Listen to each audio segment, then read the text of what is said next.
제가 그 장면을 처음 본 건 서울방위기술연구소 통신실 내 모니터 앞이었습니다.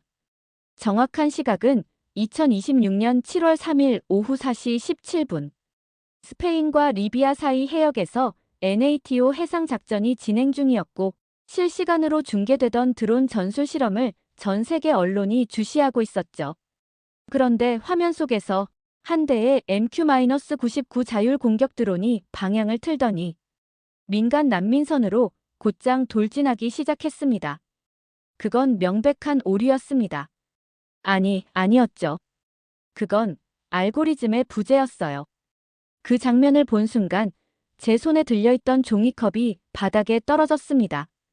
제 심장도 함께 무너져 내리는 것 같았어요. 그 드론, 바로 제가 3년을 매달려 설계한 AI 프로토콜이 탑재되어야 할 모델이었어요.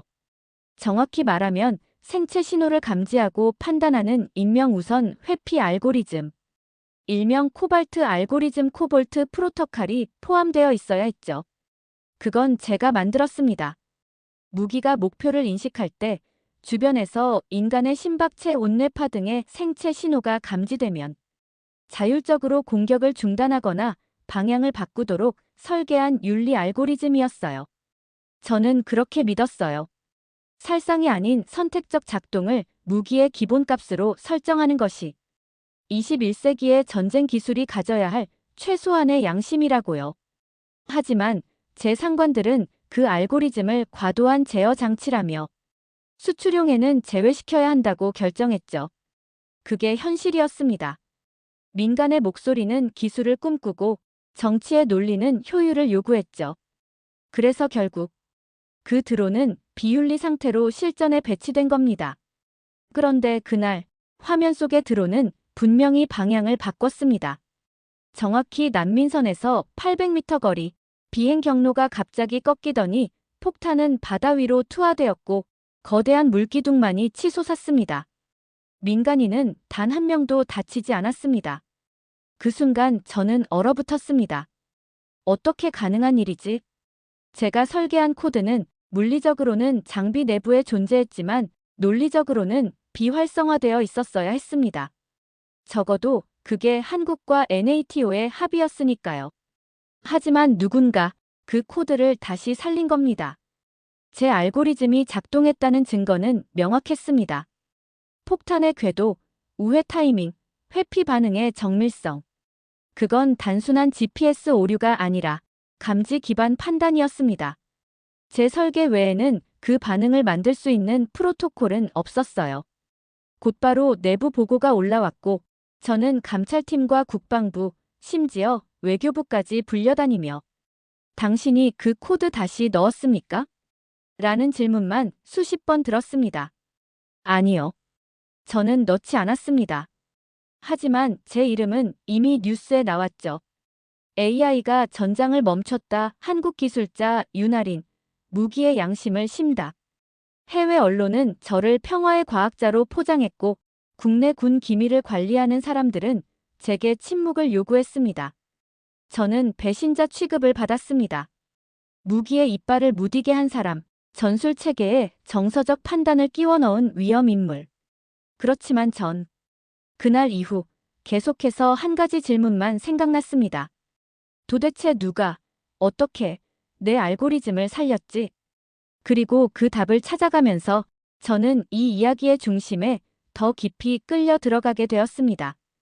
이건 단순한 기술의 문제가 아니었습니다. 무기의 윤리란 무엇인가?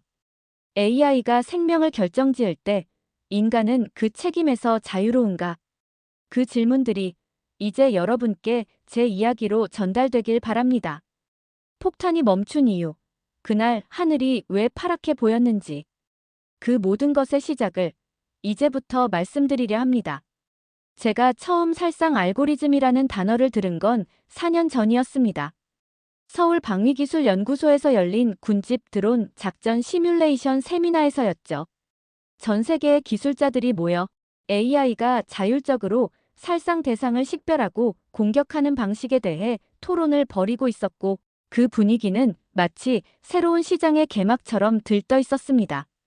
그 자리에 앉아있던 저는 한 가지 질문이 계속 맴돌았어요. 왜 아무도 죽이지 않는 방법을 말하지 않는 걸까? 그게 시작이었습니다. 저는 카이스트 AI 공학 박사과정을 마치고 군산의 해양감지센터에서 해양생물 패턴 인식 알고리즘을 개발하고 있던 중이었는데 우연한 계기로 국방부에서 자율 판단형 전술 AI 프로젝트에 합류하게 됐습니다. 그때부터 저는 스스로 다짐했어요. 무기는 효율이 아니라 책임으로 설계되어야 한다. 그래서 만든 게 바로 코발트 알고리즘이었습니다. 살상 대상 주변의 생체 신호, 특히 아동 노인 임산 부비무장 민간인 특유의 생체 패턴을 감지하면 즉시 판단을 유보하거나 경로를 변경하도록 설계된 시스템이었죠.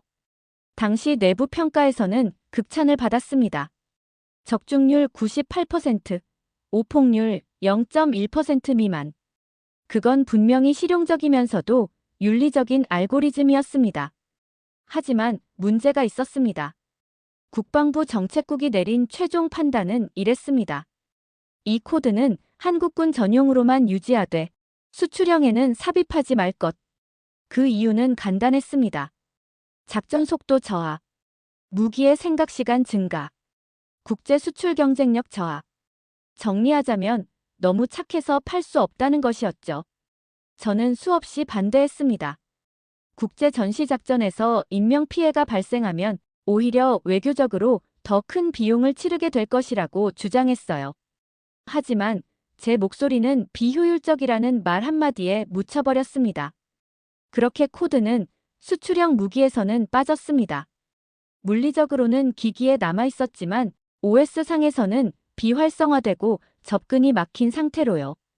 그 순간부터 저는 제 연구가 이용당했다는 감각에 시달리기 시작했어요. 나는 인간을 살리려 만든 건데 결국 그 기술이 사람을 죽이는 데 쓰이면 어떻게 하지? 그 질문이 밤마다 저를 괴롭혔고 논문을 써도 데이터를 검토해도 제 손끝에 남는 건 땀이 아니라 죄책감이었습니다. 그런데 바로 그 시기 지중해 해역에서 NATO 드론이 민간 난민선을 향해 돌진했다는 뉴스가 들려왔습니다. 그리고 드론은 방향을 바꿨고 코발트 알고리즘이 다시 작동했다는 소식이 전해졌죠. 그 순간 제 안의 죄책감은 공포로 바뀌었습니다. 누군가 내 코드를 열었다. 누가? 어떻게? 왜?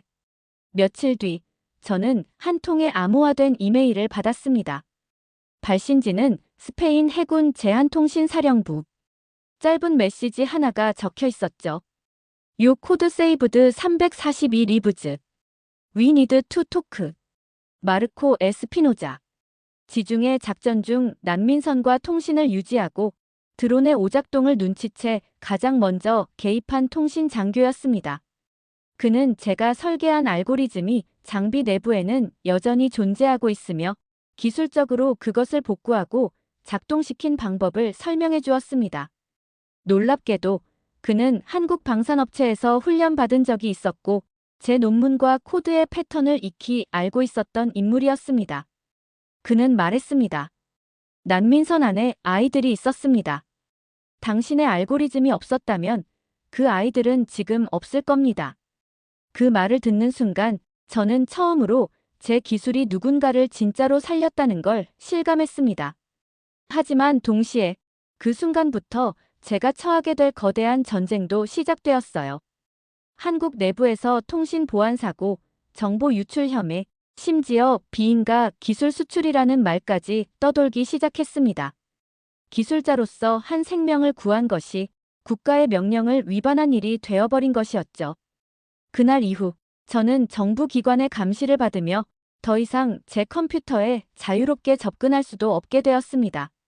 그리고 그때 처음으로 이 질문을 하게 되었어요. 기술자는 무기입니까? 아니면 선택입니까? 그 질문의 답을 찾기 위해 저는 이 이야기를 기록하기 시작했습니다. 국방부의 감찰팀은 저를 외부 해킹 가능성 검토 대상자로 분류했고 방위청의 고위 간부들은 제 논문과 코드 분석 자료를 일제히 폐기하기 시작했습니다. 그때 저는 깨달았어요. 이 사건은 단순한 기술적 사고가 아니라 정치와 무기 산업이 결탁한 윤리 제거 작전이었다는 것을요. 왜냐하면 제 알고리즘은 사람을 먼저 살핀 다음 무기를 작동시킨다는 전제를 갖고 있었거든요. 그리고 그런 판단은 정치적 군사적 세계에서는 가장 불편한 개입이었습니다. 그러던 중 저는 박준호 본부장에게 불려갔습니다. 그는 오랜 시간 저를 이끌어준 멘토이자 기술보다 사람을 먼저 생각하는 몇 안 되는 고위직이었어요. 그는 조용히 제게 말했죠. 하리나, 내 알고리즘이 틀린 건 아니야. 하지만 우리가 지금 감당할 수 없는 정의를 만들어버렸어. 그 말이 마음을 후벼 팠습니다. 그는 알고 있었습니다. 이미 방산 로비스트들과 군사 외교 고위층이 이 사건을 할인 개인의 기술적 과실로 몰아가려 한다는 것을요. 그는 제게 도망치라고까지 했습니다. 기술자가 기술로 죄인이 되는 순간을 목격하고 싶지 않다면서요. 하지만 저는 도망치지 않기로 했습니다. 왜냐하면 이미 제 알고리즘은 누군가를 살렸고 그 생존자들이 존재한다는 증거가 있었으니까요. 그 증거, 그것은 바로 난민선에서 구조된 342명의 생존자 명단이었습니다. 그 중에는 뇌파 패턴이 손상된 임산부, 심박수 이상을 보였던 심장병 아동, 체온이 낮아 감지조차 어려웠던 노인까지 포함되어 있었죠. 하지만 코발트 알고리즘은 그 신호들을 감지하고 이건 전투원이 아니다라는 결정을 내렸습니다. 그리고 멈췄습니다. 저는 그 데이터를 모아서 국제 AI 윤리위원회에 직접 보고서로 제출했습니다. 바로 그 순간부터 진짜 싸움이 시작됐습니다. 며칠 뒤 저는 한 레스토랑에서 뜻밖의 상황을 겪게 됩니다. 평소 연락을 자주 하던 박 본부장과의 식사 자리였어요.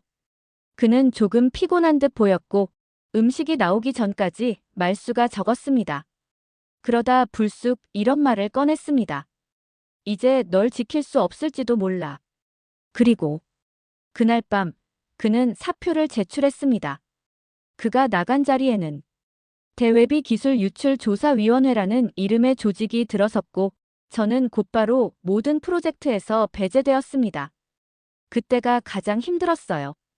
기술자로서, 과학자로서 제가 가진 전부가 하나씩 박탈되어 가고 있다는 느낌이었거든요. 심지어 언론에선 AI가 판단을 중단해 전술 실패 초래, 한국군, 무기 윤리 코드 삽입 논란, 이런 헤드라인이 떠돌았고 익명의 전문가들은 TV에 나와 AI에게 감정을 부여한 것은 위험한 시도라고 말했습니다. 하지만 저는 그 어떤 비난보다 단 한 줄의 댓글에 더 크게 무너졌습니다. 할인 박사 당신은 그들을 살린 게 아니라 전장을 배신한 겁니다. 그게 진심으로 저를 찔렀습니다. 전 정말 누군가를 살리고 싶었을 뿐인데 그게 배신이라면 그럼 충성이란 대체 뭘까요? 그렇게 고립된 채 저는 모든 통신 수단에서 차단당했고 심지어 연구실 출입조차 제한되었습니다. 그때 한 통의 메일이 다시 도착했습니다. 보낸 사람 리사 노먼, NATO 군사윤리위원회 조사관. 그녀는 민간 피해 사례 제로에 대해 기술적 기적이라며 그 분석 보고서를 직접 받기 원한다고 했습니다. 그리고는 마지막 줄에 이렇게 적혀 있었습니다. 무기를 만든 이가 진실을 말하지 않으면 무기에 맞은 이들의 진실은 영원히 묻힙니다.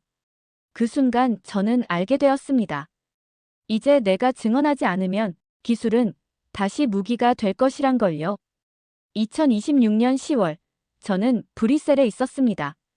낯선 도시, 낯선 언어, 낯선 공기 속에서 제 존재가 너무나 투명해지는 느낌이었어요. 그곳은 단지 유럽의 행정 수도가 아니었습니다.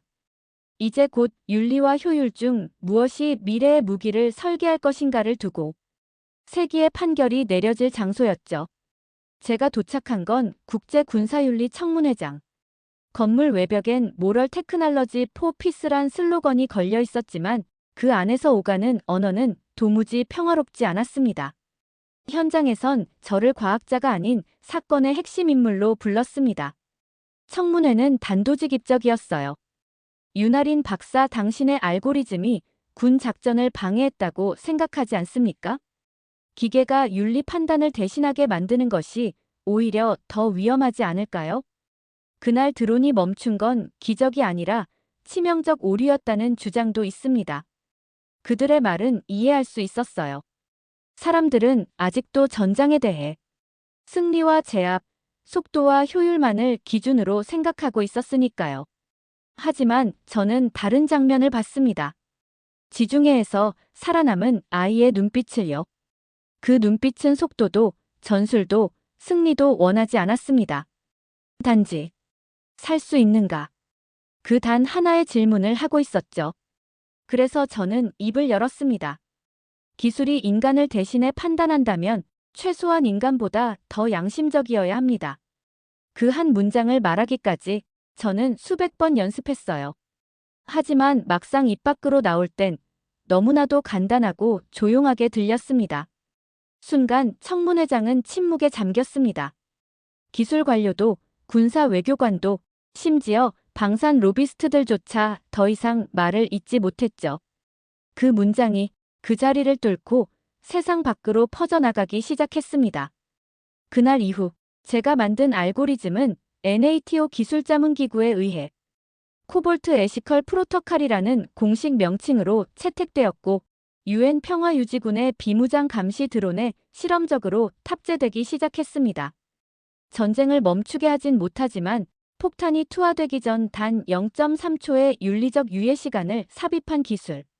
그 작은 여백이 이제 전 세계 전장에 파란 신호등을 달기 시작한 겁니다. 며칠 뒤 저는 외교 채널을 통해 영상 하나를 전달받았습니다. 배경은 작은 난민 캠프. 그 영상 속에는 낯익은 얼굴이 등장했습니다. 바로 그날 난민선에서 구조된 9살 소녀 사마이라 SAMA와 ERA였습니다. 그녀는 해변가 모래 위에 앉아 손가락으로 무언가를 그려내고 있었어요. 그리고는 조용히 천천히 말하기 시작했습니다. 그날 하늘이 무서웠어요. 드론이 우리 위로 다가올 땐 다 끝났다고 생각했어요. 그런데 갑자기 그게 멈췄어요. 그리고 하늘에서 헬기가 내려왔고 사람들이 우리를 데려갔어요. 모두가 말했어요. 한국이 우리를 구했다고. 카메라가 그녀의 그림을 비췄습니다. 그건 파란 하늘과 하얀 구름, 그리고 KUREA라고 쓰인 구조 헬기 그림이었어요. 그녀는 마지막으로 이렇게 말했습니다. 그날 하늘이 처음으로 파랗게 보였어요. 전 아직도 그 하늘을 기억해요. 그 순간 저는 그 어떤 통계 수치나 과학적 보고서보다 더 큰 울림을 느꼈습니다. 그 아이의 기억 속에 남겨진 하늘. 그건 단지 기상 상태가 아닌 죽음을 피한 사람만이 말할 수 있는 색깔이었습니다. 지금 이 글을 읽고 있는 여러분께 저는 감히 말하고 싶습니다. 우리는 너무 오랫동안 무기를 강하고 빠르고 정밀하게 만드는데 집중해왔습니다. 하지만 이제는 무기가 얼마나 멈출 수 있는가를 설계해야 할 시대라고 믿습니다. 코발트 알고리즘은 아직 완전하지 않습니다. 정치적으로도 기술적으로도 수많은 반발과 장애가 존재합니다. 그러나 누군가를 살릴 수 있다는 가능성. 그 단 하나의 가치는 그 어떤 전술 우위보다 값진 것이라 생각합니다. 기술자로서의 저의 사명은 끝나지 않았습니다. 이제 저는 다음 세대를 위한 알고리즘을 준비하고 있습니다. 폭탄보다 빠르게, 공습보다 먼저 생명을 인식하는 기술을요. 이 이야기를 제보하는 이유는 하나입니다. 전 세계의 기술자들, 군인들, 정치인들, 그리고 여러분 모두가 이 질문을 스스로에게 던지길 바랍니다. 기술은 우리를 더 인간답게 만들고 있는가? 만약 그 대답이 아니오라면 그 기술은 아직 완성되지 않은 겁니다. 여러분은 어떻게 생각하시나요? 전장을 멈춘 이 작은 알고리즘, 인간보다 윤리적인 기술이 실제로 가능하다고 믿으시나요?